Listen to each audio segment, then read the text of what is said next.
উদ্দেশ্যহীনভাবে হাঁটতে হাঁটতে তিনি শহরের এক নির্জন প্রান্তে এসে পৌঁছালেন। সেখানে একটি পুরনো তেঁতুল গাছের নিচে দাঁড়িয়ে তিনি আকাশের দিকে তাকালেন। গভীর রাতে যখন তার চারপাশে কোনো মানুষের চোখ ছিল না, তখন তিনি আল্লাহর কাছে হাত তুলে ফরিয়াদ করতে লাগলেন। তার চোখ দিয়ে বাঁধ ভাঙা অশ্রু ঝরছিল। তার ফরিয়াদ ছিল কেবল মুখের কথা নয়, তা ছিল এক মুমূর্ষ হৃদয়ের আকুতি।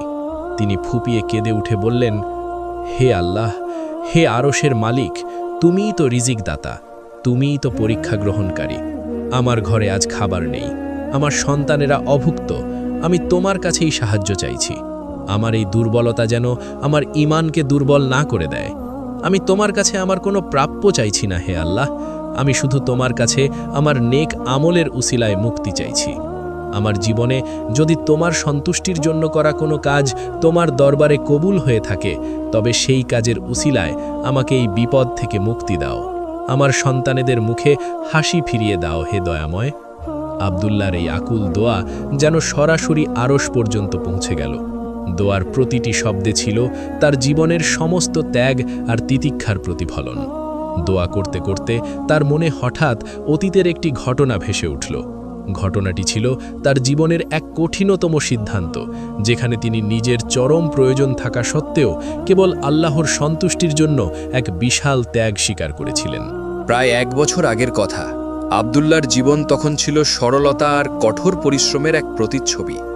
তিনি একজন বৃদ্ধ কৃষক, পথ দিয়ে হেঁটে যাচ্ছিল।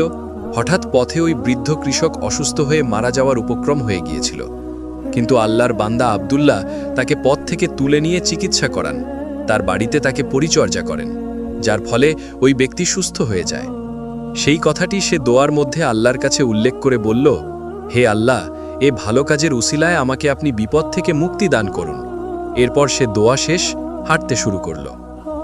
একমাত্র সম্বল ছিল বারাকা। প্রতিদিন যে সামান্য দুধ দিত, সামান্য আয় থেকে তিনি অতি কষ্টে কিছু টাকা জমিয়েছিলেন ভবিষ্যতের কোনো ছোট স্বপ্ন পূরণের জন্য।